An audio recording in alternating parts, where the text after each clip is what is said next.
আসসালামু আলাইকুম সুপ্রিয় একাদশ ও দ্বাদশ শ্রেণীর শিক্ষার্থীবৃন্দরা, আশা করি প্রত্যেকে ভালো আছো। সবাইকে এমএসআর বাংলা মেথডের পক্ষ থেকে স্বাগতম। আজকে আমরা বাংলা প্রথম পত্রের কাজী নজরুল ইসলামের একটি বিখ্যাত প্রবন্ধ নিয়ে আলোচনা করব, সেটি হচ্ছে যৌবনের গান। অনেকেই এই প্রবন্ধটিকে কঠিন মনে করে পড়ো না, তো সেই জায়গা থেকে আজকে তোমাদের এই প্রবন্ধটিকে আমি অত্যন্ত ছোট আকারে অর্থাৎ সারসংক্ষেপ আকারে তোমাদের কাছে উপস্থাপন করব।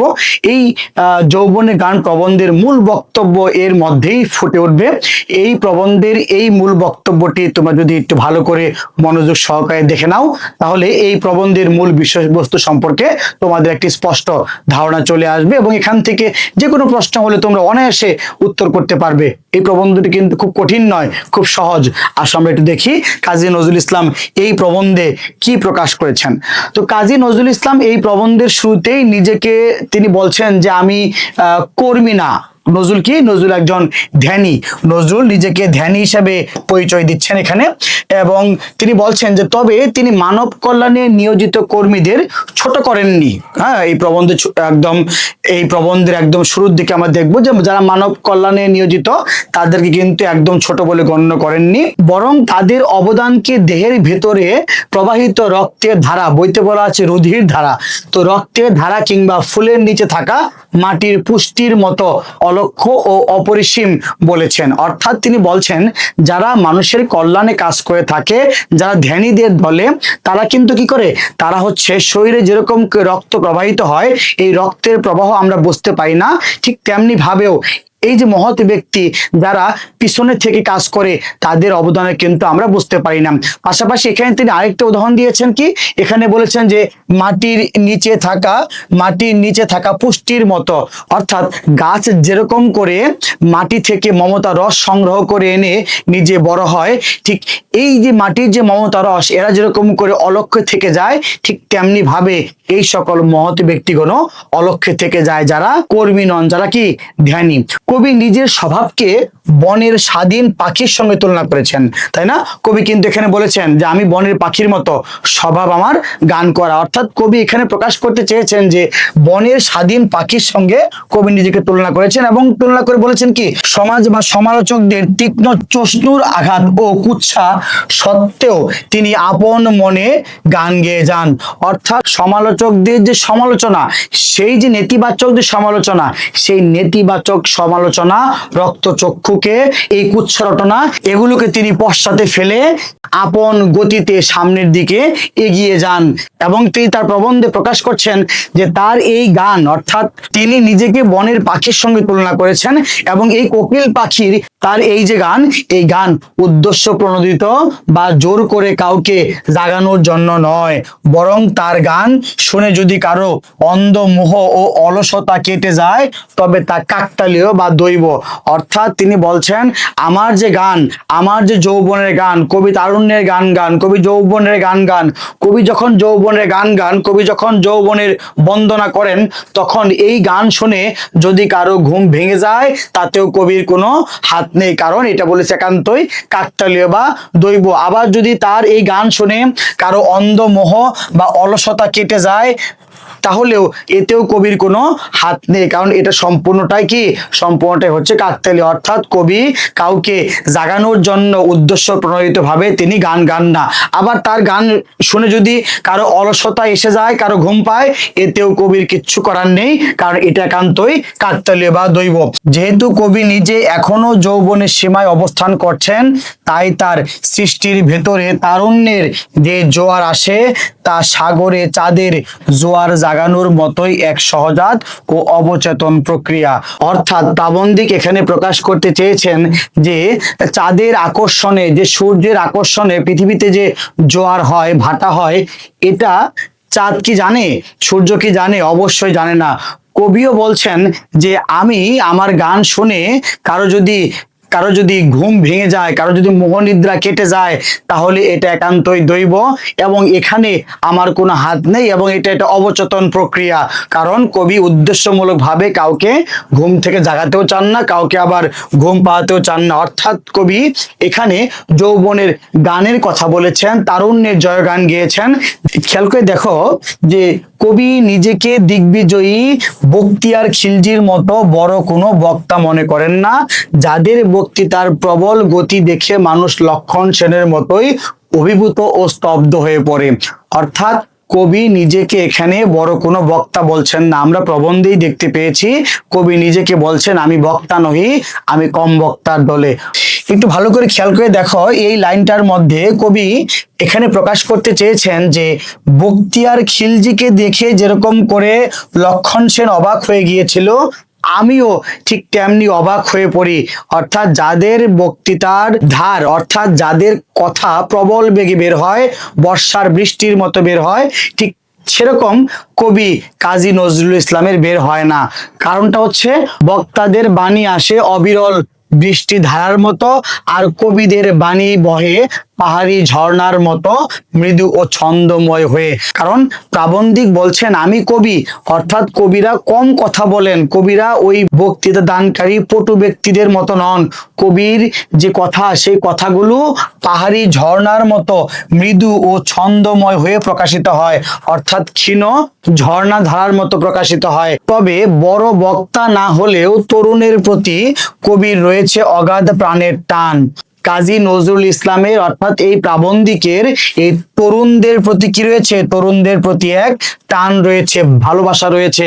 ভোরের লাল সূর্যকে দেখে আদি মানব যেমন শ্রদ্ধায় মাথা নত করেছিল, কবিও তার প্রথম জাগরণ প্রভাতে যৌবনের যে প্রদীপ্ত রূপ, সেই রূপ তাকে আলোর দেবতা হিসাবে সালাম ও নমস্কার জানিয়েছেন।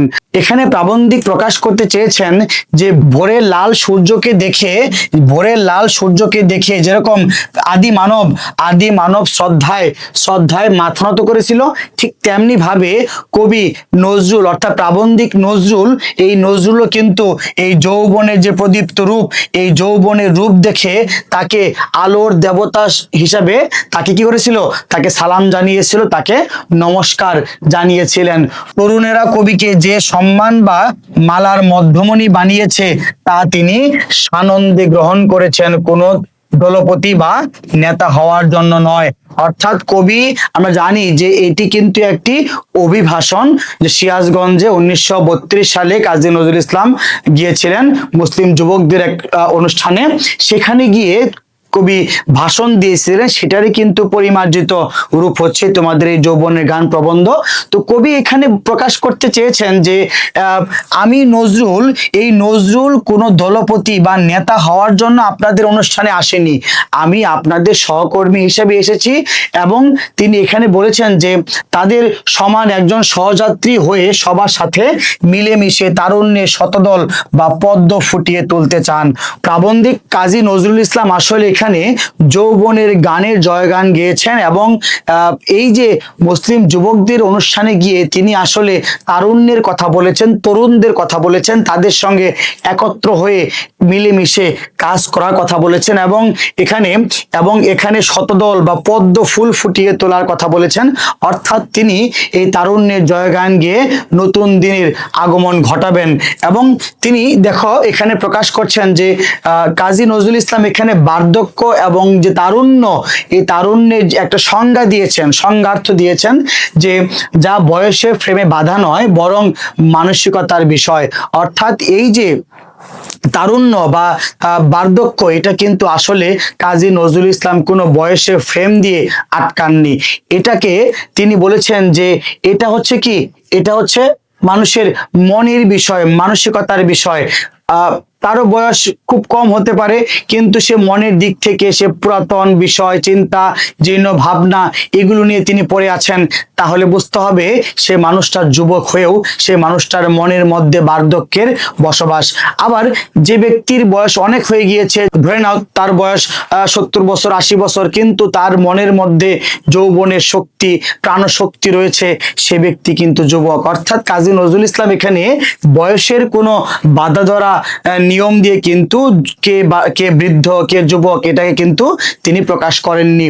দেখো তিনি বলেছেন যে তার মতে যারা পুরনো জরাজীর্ণ নিয়ম মিথ্যা আর কুসংস্কার আঁকড়ে ধরে বেঁচে থাকে, নতুনদের জয়যাত্রায় বাধা হয়ে দাঁড়ায়, নতুন আলোর ভয়ে ঘরের দরজা বন্ধ করে রাখে এবং পুরনো জীর্ণ পুঁথি বা তাত্ত্বিক জ্ঞানের অহংকারে অন্ধ হয়ে স্থবির হয়ে থাকে, তারাই প্রকৃত বৃদ্ধ।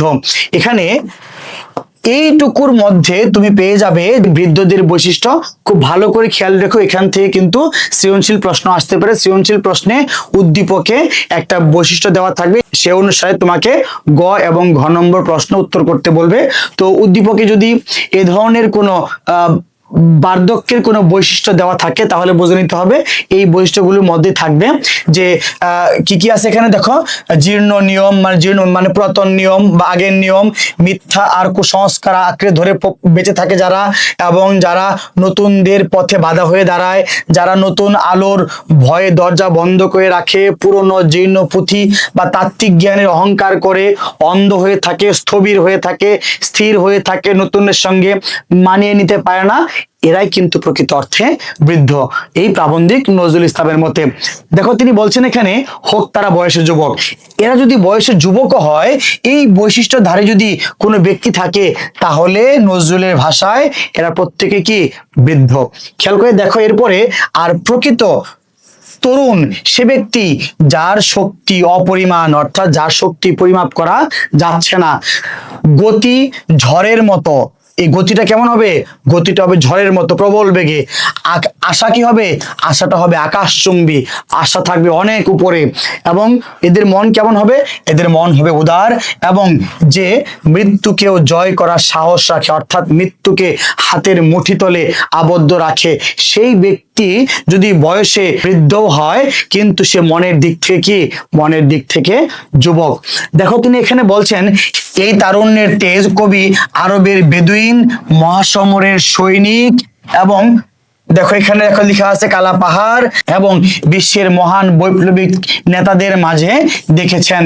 অর্থাৎ কবি বলছেন যে এই যে যুবকদের যে বৈশিষ্ট্য, তারুণ্যের যে বৈশিষ্ট্য, যৌবনের যে বৈশিষ্ট্য, সেই বৈশিষ্ট্য কবি দেখতে পেয়েছেন আরবের বেদুইনদের মাঝে, মহাসমরের সৈনিকের মুখে দেখতে পেয়েছেন, কালা পাহাড়ের মধ্যে দেখতে পেয়েছেন, লেনিন মুসোলিনির মধ্যে দেখতে পেয়েছেন, কামালের মধ্যে দেখতে পেয়েছেন।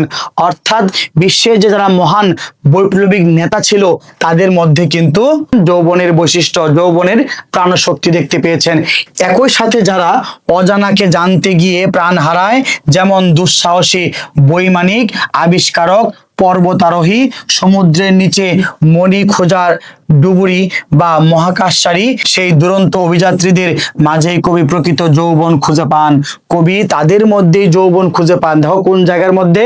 প্রাবন্ধিক বলছেন যে দুঃসাহসী বৈমানিক যারা, যারা অসীম আকাশে পাড়ি জমায়, জানে মৃত্যু নিশ্চিত, তবুও যারা আকাশে পাড়ি জমায়, সেই সকল মানুষের মধ্যে প্রাবন্ধিক এখানে যৌবন দেখতে পেয়েছেন।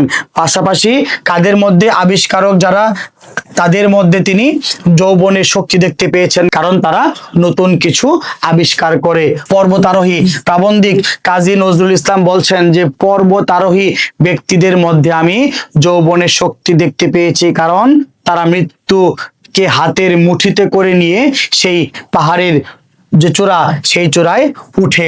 সমুদ্রের নিচে যারা মণি খোঁজার জন্য যায়, প্রাবন্ধিক তাদের মধ্যে যৌবনের শক্তি দেখতে পেয়েছেন, এবং মহাকাশচারী এদের মধ্যেও যৌবনের শক্তি দেখতে পেয়েছেন। তবে যৌবনের রূপ শুধু ধ্বংস ও অভিযানের নয়। প্রাবন্ধিক এখানে বলছেন যে যৌবনের এই যে রূপ, এটা কি শুধুমাত্র বিধ্বংসী গতিশীল বিষয়টা এরকম না। বিষয়টা কি দেখো এখানে তিনি বলছেন যে এই যে যৌবন, এই যৌবনের একটি মমতা বইতে বলা আছে মাতৃরূপ। যৌবনের কিন্তু একটা মাতৃরূপ রয়েছে, অর্থাৎ কোমল যে রূপ, সেই রূপটাও কিন্তু যৌবনে রয়েছে। দেখো যৌবন কিন্তু শুধু শক্তিশালী নয়, যৌবন মমতাবয়ী, যৌবন পরম কল্যাণকর মাতৃরূপেও মানুষের কাছে আবির্ভূত হয়। অর্থাৎ পরম কল্যাণকর মাতৃরূপ আছে কার? যৌবনের, যা প্রকাশ পায় বন্যা, দুর্ভিক্ষ, মহামারী, আর্তের সেবায় নিজের জীবন বাজি রেখে কাজ করার মাধ্যমে। অর্থাৎ প্রাবন্ধিক এখানে প্রকাশ করছেন যৌবনের দুইটা দিক, একটা হচ্ছে যৌবনের গতিশীলতা, যৌবনের প্রাণশক্তি, যৌবনের শক্তি।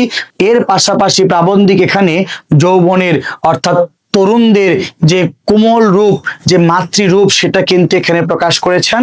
প্রাবন্ধিক এখানে বলতে চাচ্ছেন যারা বন্যার্তদের মাঝে, দুর্ভিক্ষ পীড়িত মানুষের মাঝে যারা খাবার নিয়ে যায়, যারা অসহায়ের পাশে বল হয়ে দাঁড়ায়, যারা শব বা লাশ বহন করে শ্মশান ঘাটে যায়, যারা আর্ত মানবতার পাশে দাঁড়ায়, তাদের মধ্যে কিন্তু যৌবনের শক্তি রয়েছে এবং তাদের মধ্যে যৌবনের কোমল রূপ প্রকাশিত হয়েছে।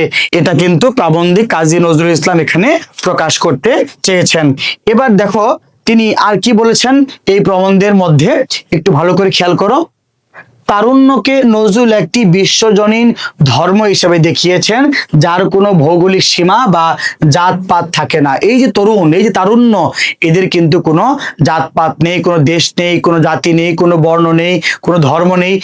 এদের একটাই ধর্ম। এদের ধর্মটা কি? এদের ধর্মটা হচ্ছে তারুণ্য ধর্ম, যৌবনের ধর্ম।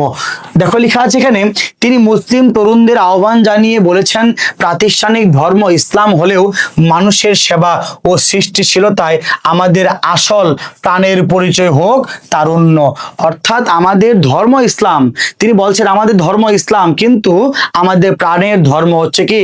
তারুণ্য। সমাজকে রক্ষা করতে হলে পুরনো অচল কুসংস্কারচ্ছন্ন যে নিয়ম কারণগুলো প্রচলিত রয়েছে, সেই নিয়ম কারণগুলোকে ভেঙে ফেলতে হবে। তার কারণটা কি? তার কারণটা হচ্ছে যা ভেঙে পড়বার উপক্রম হওয়া জীর্ণ অট্টালিকার মতো মানুষের মৃত্যুর কারণ হতে পারে। এই যে সমাজে যে কুসংস্কার, পুরনো অচল যে বিশ্বাস, সেগুলো কিন্তু মানুষের ক্ষতির কারণ হতে পারে, যার কারণে এই জীর্ণ অট্টালিকার সঙ্গে কিন্তু এই যে কুসংস্কারচ্ছন্ন বিষয়গুলো এটা তুলনা করেছে। এই জীর্ণ অট্টালিকা মানুষের মৃত্যুর কারণ হতে পারে, এজন্য তিনি এই নিয়ম কারণগুলোকে ভেঙে ফেলতে চাচ্ছেন এবং তা ভেঙে গুড়িয়ে দেওয়ার সাহস কেবল এই তরুণদের মধ্যেই রয়েছে। সবশেষে প্রাবন্ধিক এক তীব্র সত্য উচ্চারণ করে বলেছেন, অলস ভাবে বসে কেবল প্রার্থনায় বা মোনাজাতের মাধ্যমে ভাগ্য পরিবর্তন সম্ভব নয়, খোদা তা কবুল করবেন না। অর্থাৎ তিনি এখানে প্রকাশ করতে চেয়েছেন যে অলস ভাবে কেবল শুধুমাত্র আল্লাহর কাছে হাত তুলে দোয়া করলেই হবে না, মানুষকে কি করতে হবে? এই খোদা মানুষকে হাত দিয়েছেন, এই হাত শক্তি দিয়েছেন তার কর্মের মাধ্যমে পৃথিবীতেই স্বর্গীয় সুখ বা বেহেশতি চিজ অর্জন করার জন্য, ভিখারির মতো হাত তোলার জন্য নয়।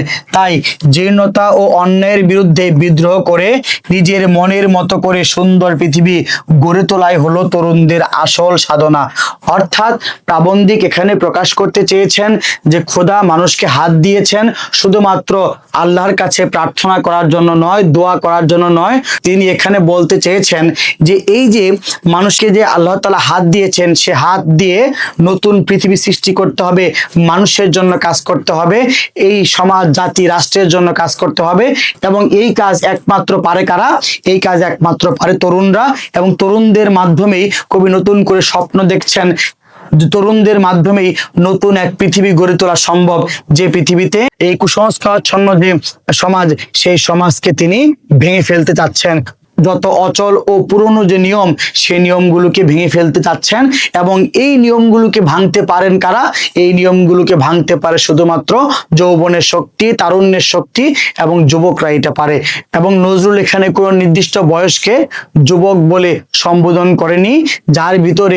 যার ভিতরে তারুণ্যের শক্তি আছে, প্রাণের শক্তি আছে, যৌবনের শক্তি আছে, তিনি যুবক। আসো আমরা এই প্রবন্ধের পাঠ পরিচিতি অংশটুকু একবার দেখে নেই, এটা কিন্তু খুবই গুরুত্বপূর্ণ, একটু খেয়াল করো।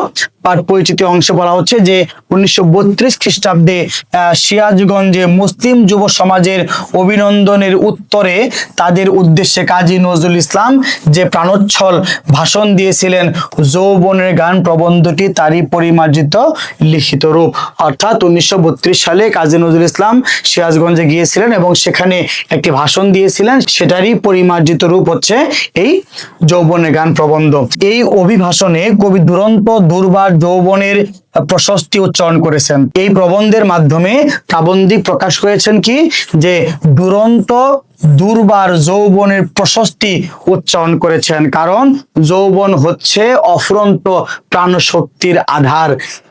যৌবন মানুষের জীবনকে করে তোলে গতিশীল ও প্রত্যাশাময়। দুর্বার উদ্দীপনা, ক্লান্তিহীন উদ্যম, অপরিসীম ঔদার্য, অফুরন্ত প্রাণচঞ্চলতা, অটল সাধনার প্রতীক। এরা কি করে? এরা যৌবন শক্তির অধিকারী এবং এরা মৃত্যুকে তুচ্ছ জ্ঞান করে সকল সংস্কারের, যত ধরনের সংস্কার রয়েছে সকল সংস্কারের বেড়াজাল উপড়ে ফেলে এই যুবকরাই। খেয়াল করে দেখো এখানে আর কি বলা আছে, আর বিপন্ন মানবতার পাশে সে দাঁড়ায় সেবাব্রতী ভূমিকা নিয়ে। এই যে যুবকরা, এই যুবকরা কি করে? এই যুবকরা সেবাব্রতী, সেবার মনোভাব নিয়ে আত্মমানবতার পাশে গিয়ে দাঁড়ায় এবং বিপন্ন মানুষের পাশে গিয়ে দাঁড়ায়। এবার একটু খেয়াল করে দেখো, তোমার বইতে লেখা আছে যে পক্ষান্তরে রক্ষণশীলতা, জড়তা, সংস্কারচ্ছন্নতা ও পশ্চাৎ পদতাময় বার্ধক্য বাধা হয়ে দাঁড়ায় জীবনের প্রাণবন্ত অগ্রগতির পথে। তাই স্বভাব বৈশিষ্ট্যের দিক থেকে যে যৌবন দেশ, জাতি, কাল ও ধর্মের বাঁধন মানে না, সেই যৌবন শক্তিকে কবি উদাত্ত আহ্বান জানিয়েছেন সমস্ত জীর্ণ পুরনো সংস্কারকে ধ্বংস করে মনের মতো নতুন জগৎ রচনার সাধনায় অগ্রসর হওয়ার জন্য। কাজী নজরুল ইসলাম এখানে এই রক্ষণশীলতা, জড়তা, সংস্কারচ্ছন্নতা ও পশ্চাৎপদতা, যা কার বৈশিষ্ট্য? যা বার্ধক্যের বৈশিষ্ট্য। এরা কি করে? এরা নতুনের পথে বাধা হয়ে দাঁড়ায়। তাই কাজী নজরুল ইসলাম যুবকদেরকে আহ্বান জানিয়েছেন, যারা বৈশিষ্ট্যের দিক থেকে, যারা স্বভাব বৈশিষ্ট্যের দিক থেকে যুবক, তাদেরকে আহ্বান জানিয়েছেন যাতে করে জীর্ণ পুরনো কুসংস্কারচ্ছন্ন যে সমাজ, সেটাকে তিনি উপড়ে ফেলে এক নতুন পৃথিবী নির্মাণের আহ্বান জানিয়েছেন এবং সেটাকে ধ্বংস করার জন্য কাজী নজরুল ইসলাম এই যৌবন শক্তিধারী মানুষদেরকে আহ্বান জানিয়েছেন। তো প্রিয় শিক্ষার্থী বন্ধুরা, আজকে আমরা এই কাজী নজরুল ইসলামের যৌবনের গান প্রবন্ধ নিয়ে কথা বললাম। এই যৌবনের গান প্রবন্ধে যে কথাগুলো বলা হলো, এই কথাগুলি হচ্ছে তোমার এই প্রবন্ধের মূল বিষয়বস্তু। আশা করি এই প্রবন্ধের মূল বিষয়বস্তু তুমি ভালো করে শুনে প্রয়োজনে এটাকে নোট করে রাখতে পারো। এটা শুনে তুমি তারপরে তোমার বইটা পড়তে যাও, দেখবে তোমার ওই প্রবন্ধটা খুবই সহজ হবে। আর এখানে যে বৈশিষ্ট্যগুলো আলোচনা করা হলো, অর্থাৎ বৃদ্ধদের যে বৈশিষ্ট্য, বার্ধক্যের যে বৈশিষ্ট্য, যৌবনের যে বৈশিষ্ট্য, সেই বৈশিষ্ট্যগুলো ভালো করে মনে রাখলে তুমি এখান থেকে যে কোনো সৃজনশীল প্রশ্নের উত্তর অনায়াসে তুমি করতে পারবে। কারণ উদ্দীপকে যে বৈশিষ্ট্যগুলো দেওয়া থাকে, সেই বৈশিষ্ট্যগুলো নিয়েই কিন্তু আমি এই মূল ভাবগুলো তোমাদের জন্য সাজিয়ে উপস্থাপন করলাম। তো আশা করি এই ক্লাসটি তুমি সম্পূর্ণটাই বুঝতে পেরেছো। আমাদের ক্লাসগুলো ভালো লাগলে আমাদের চ্যানেলটাকে সাবস্ক্রাইব করে রাখো, যাতে করে পরবর্তীতে কোনো ক্লাস আসার সঙ্গে সঙ্গে তোমরা দেখতে পারো। তো আগামী ক্লাসের আমন্ত্রণ জানিয়ে আজকে এখানে বিদায় নিচ্ছি। আল্লাহ হাফেজ।